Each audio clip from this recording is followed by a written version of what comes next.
In just the last 36 to 48 hours in the war in Ukraine, we've learned a lot. And among those things is NATO Secretary General Jens Stoltenberg clarifying something that we've talked about in my previous videos, that yes, a cyber attack can in 5 invoke Article 5 of the NATO Charter. Some of you may already know that Article 5 is the mutual defense clause in the NATO Charter that basically means that if one is attacked, all are attacked. This, of course, led to rampant speculation online, basically freaking out, thinking that everything that was going on online was a cyber attack and we were all doomed. And some of those things that were going on was, well, Anonymous declared support for the Ukrainian government and announced that it would take actions against the Russian government. The Conti ransomware group actually pledged support for the Russian government, and a number of cyber infrastructure went down, from signals in Kharkiv and Kiev to different sites belonging to the Russian government to even an outage to British Airways in the UK. Now, people interpreted all of these to be some sort of cyber attack, even though some of the outages in Ukraine may in fact be due to electrical issues, could be due to shelling, or a number of all kinds of things going on.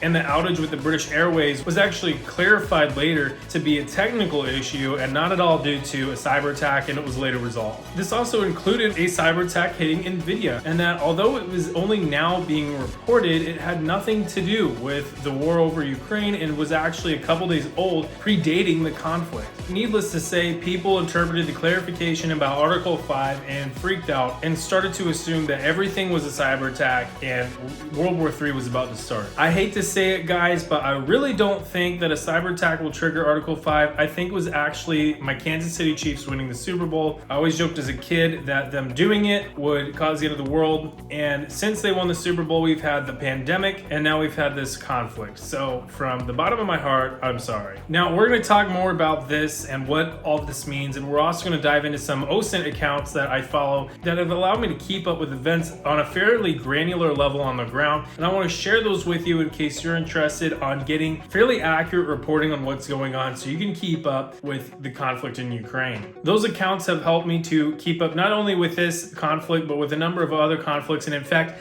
I've been basically tracking this whole issue since as far back as last April, whenever that initial surge of Russian hardware hit the border. So needless to say, I think that these accounts can be a fairly handy resource to you information-wise to just have a good idea of what's going on in the world before a lot of news outlets are able to confirm the story. Now let's talk about this Article 5 business. Jens Stoltenberg confirmed something that I've mentioned in some of my previous videos, that yes, in fact, a cyber attack can trigger the Article 5 mutual defense clause in the NATO Charter. In my opinion, this is more of a reminder than it is actual news, since this was something that was agreed upon years ago. That said, that didn't stop people from freaking out just because of the speculation on where this conflict is headed and the concern that it might escalate beyond just Ukraine's borders. Now first, and related to this, I want to correct something that I said in my last video that was actually clarified very shortly after I uploaded it, and that was the NBC story that President Biden was considering a number of cyber options against Russia. The White House press secretary Jen Psaki later came out and clarified that actually didn't reflect in any manner what kinds of conversations were being had. So it appears that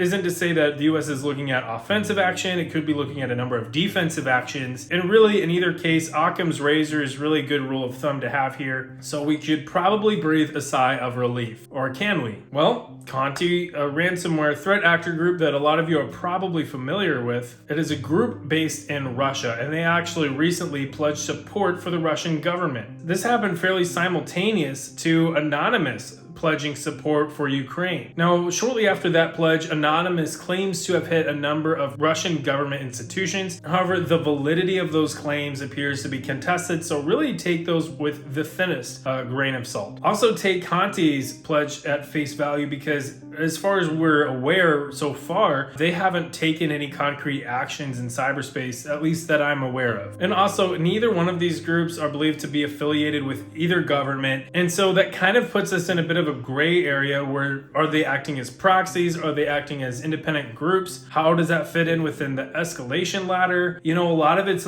pretty speculative, and honestly, that takes us to the main point, which is we really don't know what's going to happen, frankly. We are in uncharted territory with this conflict, and let me explain why. There haven't been two European powers of respectable military strength facing each other head on in a military conflict since World War II. And since then, the way that war is fought has evolved dramatically, and you can probably tell that based on how this war is going on in Ukraine. There also hasn't really been much of a precedent set in the role cyber plays in armed conflict. We've talked a little bit in previous videos about how Russia has integrated the cyber domain in some of their past operations, both in Ukraine in 2014 and in Georgia in 2008, but objectively, it just hasn't been a lot of time, and there haven't been a lot of state versus state conflicts in which cyber played a massive role. And it further becomes more speculative because even in the cases that we've seen, two industrialized nations fighting in a conflict is really, fortunately, in this day and age, pretty rare. And so this may actually be the first time that we're seeing this happen, at least in my lifetime, that cyber is actually a domain that is fleshed out enough that it can have some sort of an effect on the battlefield. Now add that with the legal principles of combatants and proxy groups, and whether or not threat actors are acting independently or as a proxy of any different combatant group or indirectly in cooperation with a combatant group, it really takes us into completely fresh territory, both legally and politically. Now, one example of kind of where we need some fleshing out on what this all means is the idea of what is a combatant. And if you're not familiar with that, a combatant is somebody that is engaged in the war fighting itself. And there's a lot of debate on what makes a combatant a combatant. For instance, if a hacker has an impact in the actual battle, does that make them a combatant? You know, but what if they don't have a weapon? What if they're not actively shooting? What if they're not actually shooting rounds downrange at targets? They're just shooting malware. This has been up for debate, and a lot of people have landed on a number of different positions on this. But this actually reminds me of a recent conflict between Israel and Palestine in which hackers were actually determined to be combatants, and Israel took kinetic actions against hackers. And that might actually be why the cyber domain and actions in cyberspace is treated so seriously with the US, NATO, and Russia, because they recognize that threat actors can have an effect on the battlefield, and that does open them up to a targeting list with lethal effects. That gets challenging, however, whenever the threat actor is operating outside of where the conflict is taking place. Like, what happens if an attacker is inside the border of another country, we'll just say another country for now, and they are having an actual impact on the battlefield in Ukraine? How does Russia react to preventing that threat actor from having that impact on the battlefield whenever it has the ability to leverage so many lethal effects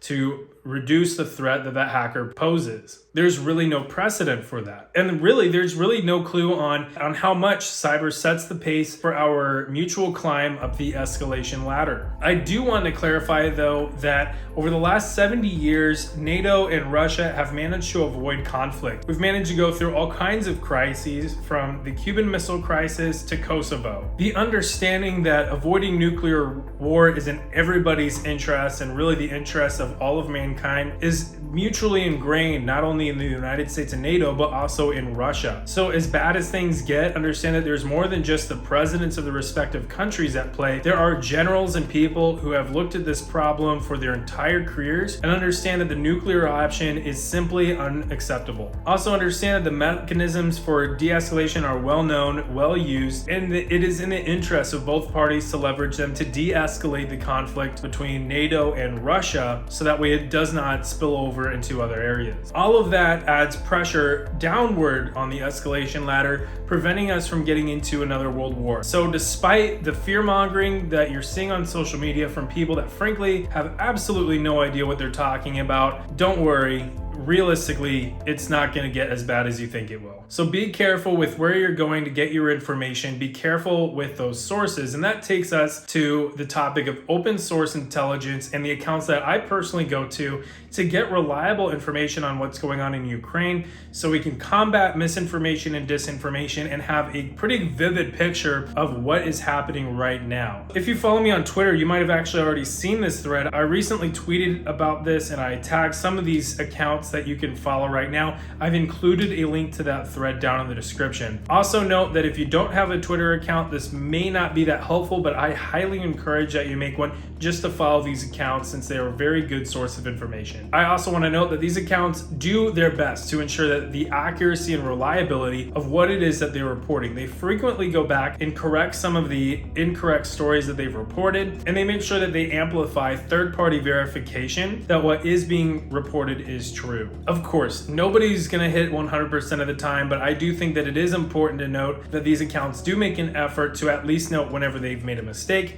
They try to correct it and move forward and get better every time. First, let's talk about Rob Lee. Rob Lee was a captain in the Marine Corps. Now he's a military analyst focusing on the Russian military. And he actually has taught me a lot, not only about the Russian military before the buildup resumed in November, but he also has dove into this conflict at length and has been able to tie a lot of this into fundamentals of the Russian military. Also want to give a shout out to Intel Crab and Intel Doge because they've done a great job reporting on this. Nolan Peterson is a reporter that is actually on the ground in Ukraine. Aurora Intel ties a lot of this intelligence with geolocation, so it gives you some sense of spatial awareness with this conflict. Conflict News is good with collecting headlines from different news sources relating to these conflicts. And of course, NetBlocks if you're looking for information on any kind of internet outage or network disruptions. So again, there's a link to all of them down in the description, so give them a follow. And again, make sure to use good judgment with the information that you're seeing online, because yeah, not everything that you see online is going to be reliable. Not all of it's going to be 100%. This information is coming out rapidly and it is quite fluid. So take everything with a grain of salt, wait till you get some third-party verification. With all that, stay safe. I'll see you next time, and Slava Ukraini. Bye.